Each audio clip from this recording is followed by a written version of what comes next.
तो hello friend समस्त को गुड इवनिंग आउ एबे प्राय 8:30 खंडे हो गला। तो आज आम मेस रे आम जितू भाई एपटे अच्छी आउ आम सेपटे भाई बसी पढ़ुंट। तो आज आम बहुत दिन पर चिकेन आनीचु तो आम भावी आज चिकेन करवा आउ आम एपटे देखी पारे किले किले चिकेन आनीचु आउ पूरा एगुड़ा पूरा रेडी कर देछु पूरा मसला गुड़ा आउ आम पियाज गुड़ा भी पूरा रेडी हो जाइए आउ भात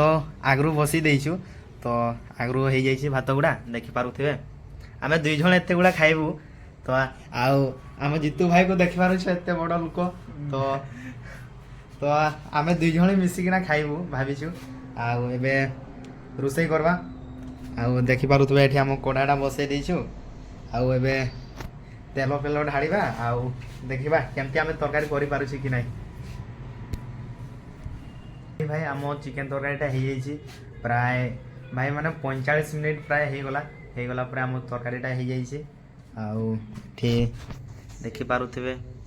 आउ चिकेन तरकारी केमती देखा जाउछि आउ टिके झोल झोल पानी आउ देखंतु आउ आमे भाई माने आमे सेमती किछि एते जानिनी तो आमे मिसी मुसा किना आमे दुई जण मिसी मुसा किना तरकारीटा करलु आउ